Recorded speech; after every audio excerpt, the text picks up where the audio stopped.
Chuck Vanderstelt. I'm a real estate agent in Northwest Indiana. I lead the Quad Walls real estate team at Listing Leaders, and I'm here with my April 2026 Northwest Indiana real estate market update. I got some notes in front of me, so sorry you're going to see me looking down at those. Didn't feel like doing the whole teleprompter thing today. So we'll start with some highlights. So during the month of April, sales were up 4% compared to a year ago. Inventory increased 1%. Home prices were mixed. Average single-family home price dropped 1%, but the median single-family home price increased 8%.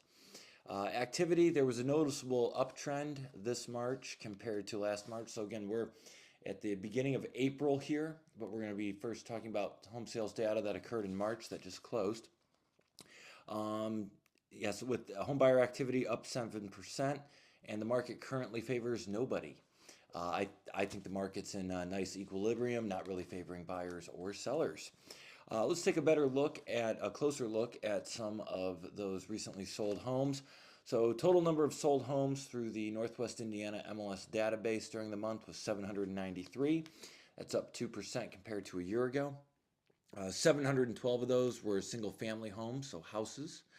That was 4% more than a year ago. Average sale price $301,029, down 1% for the year, or compared to a year ago. Median sale price $280,000. That was up 8% compared to a year ago. This indicates to me that smaller homes are likely appreciating at a faster rate than larger homes, which is actually a pretty common scenario that we see. There probably was a little bit more weight with the time of year as well. We just kind of see more smaller homes selling really early in the year versus the larger homes. Homes are taking longer to sell. I thought that was something pretty noticeable. 68 days on market, 36% increase. That was the average cumulative days on market, 68. So 33% increase compared to a year ago. Median cumulative days on market was 37, which is a 37% increase compared to a year ago. Pricing is getting a little bit better where buyers and sellers are a little closer together from the start. Homes were selling at 95.1% of their original list price. A year ago it was 94.1%. Homes are also selling at 97.4% of their most recent list price. A year ago, that was 97.1%. So maybe we're seeing sellers list a little bit closer to what buyers are willing to pay. Maybe home buyers are starting to reach a little bit more, paying a little bit more in price. But regardless, what we're seeing is the distance between buyers and sellers at the start is getting a little closer. We'll step over to condos. 26 condominium homes sold during the month of March. Average sale price $237,603. That was a 3% drop from a year ago. Median sale price $216,250, 6% lower than a year ago. Half duplexes and townhomes. There were 55 homes that were either half duplex or townhome. Average sale price $291,190. Median sale price $275,000. Looking at the Northwest Indiana luxury market, really saw some pressure here. It was pretty interesting. There were 63 homes that sold. I consider luxury homes to be top 10%. When you're looking at the entire Northwest Indiana region, top 10% mark is about $500,000. So we only had 63 homes sell over $500,000 during the month. Average, that's down 14% compared to a year ago. Average sale price of those homes was $653,963, 12% drop from a year ago. Median sale price $579,900. That's down 11% from a year ago. Valparaiso led the pack. It had 15 of those 63 luxury home sales. Behind it, St. John with 12, then Crown Point with 7. Another thing that was interesting, we see the influence that new construction homes and new construction prices have on that category. A third of the luxury home sales were homes built less than 2 years ago. Take a look at home buyer activity. There were over 13,000 showings scheduled through our showing software that we use in the NYRA MLS. This averaged out to 9.2 showings per existing home. So I throw out new constructions because they can kind of skew the data. This is up from 8.6 showings per listing of existing homes in March of 2025. So that's nice. But what's kind of interesting to me is we're still far below what we saw in March of 24. I kind of like to really watch this March, April area because of what happened at the start of the housing market annual cycle last year in the spring. I'm going to talk about that a little bit in my wrap up. We'll get into more details. Inventory pretty well flat. We got 1,670 homes for sale, down 3%. Real interesting, only 345 new construction homes, down 25% from a year ago. I calculate we have about 69 days of inventory based on current activity. This time last year, I calculated it at 71. So the buying, the selling, the inventory, all pretty level. Looking at homes for sale, single family homes, existing ones, there's just under 1,400 of those available. Average list price, $403,339, up 7% compared to a year ago. Median list price, $297,850, down 1%. New construction, 284 of those that are single family homes. We're just talking single family here. Average list price, $539,717, up 8% compared to a year ago. Median list price, $451,903. Luxury homes, there's 384 luxury homes for sale right now, over $500,000. Again, a lot of those will be newer constructions. Average list price on those, $928,000, up 14% compared to a year ago. Median list price on those right at $700,000, up 8% compared to a year ago. So I'm going to kind of wrap up with some commentary and some other news about how I can be helpful. 2026 is starting just as 2025.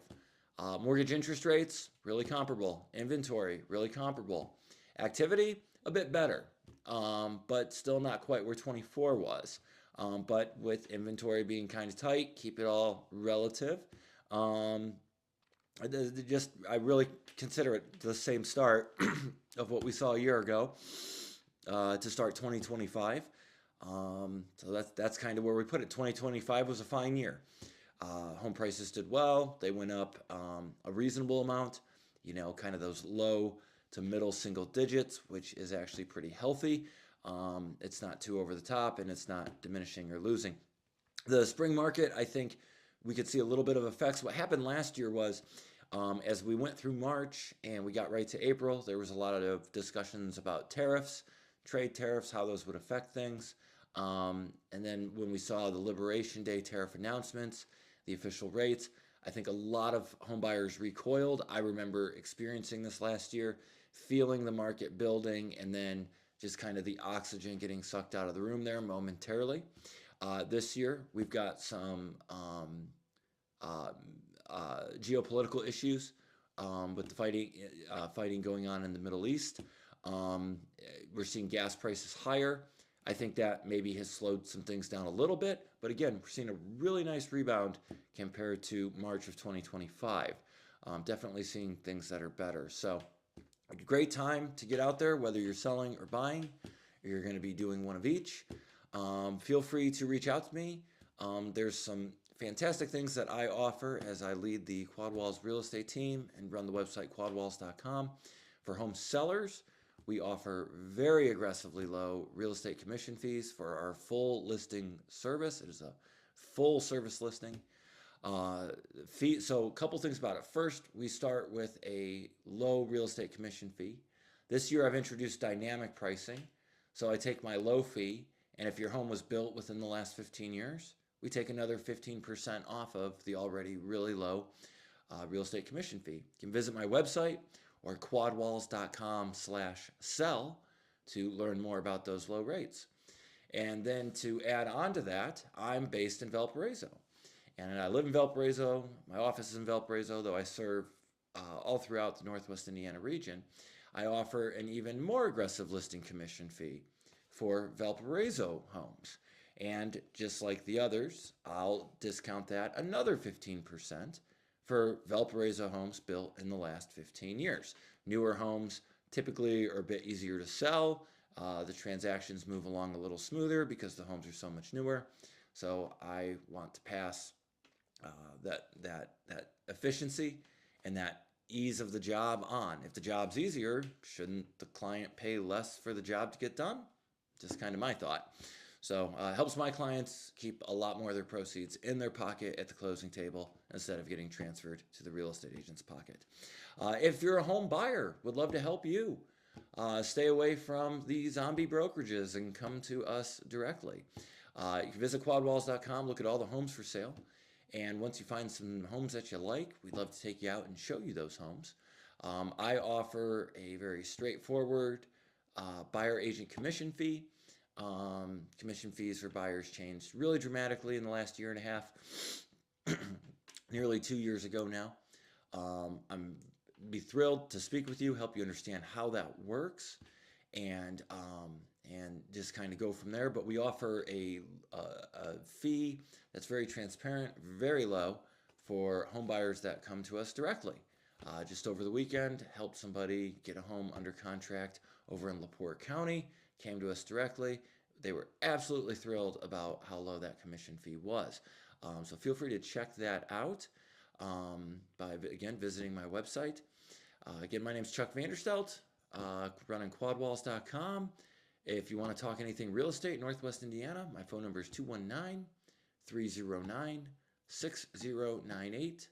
Number again is 219-309-6098. Thanks for watching.